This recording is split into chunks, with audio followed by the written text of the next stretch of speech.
দেশের সারের ঘাটতি মেটাতে 2020 সালের 10 মার্চ নরসিংদীর পলাশে শুরু হয় ঘোড়াশাল পলাশ ইউরিয়া সার কারখানা প্রকল্পের কাজ। 2024 সালের 13 জুলাই শতভাগ উৎপাদনে আসে দক্ষিণ এশিয়ার সর্ববৃহৎ এই ইউরিয়া সার কারখানা। প্রকল্প সংশ্লিষ্টরা বলছেন, গ্যাস সংকটের কারণে কারখানা নির্মাণের পর উৎপাদনে আসতে 8 মাস সময় লেগেছে। গত 1 মাস ধরে প্রতিদিন 2800 মেট্রিক টন সার উৎপাদন করছে কারখানাটি। তবে আগামীতে আবারও গ্যাস সংকট হলে উৎপাদন ব্যাহত হওয়ার শঙ্কা কর্মকর্তাদের। 65 থেকে 70% তার ক্রমাগতভাবে এই পর্যায়ক্রমে বাড়তিছে আর কি, বাড়তে বাড়তে এখন বর্তমানে 100% আছে। গ্যাস কমে গেলে অবশ্যই আবার এটা নিচে নামতে পারে, এটা সম্ভাবনা আছে। প্রকল্পের মূল দায়িত্বে রয়েছেন জাপানি ঠিকাদারি প্রতিষ্ঠান Mitsubishi heavy industries.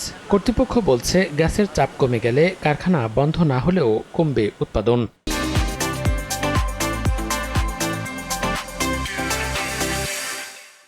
During working times, it was very tough period. All persons very good cooperation. Japanese and Bangladeshi and Chinese.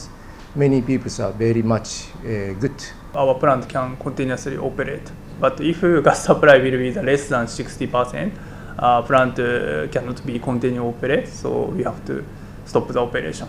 দেশে প্রতিবছর ইউরিয়া সারের চাহিদা গড়ে প্রায় 25 লাখ মেট্রিক টন। এর মধ্যে এই কারখানা থেকেই বছরে উৎপাদন হবে 10 লাখ মেট্রিক টন ইউরিয়া সার।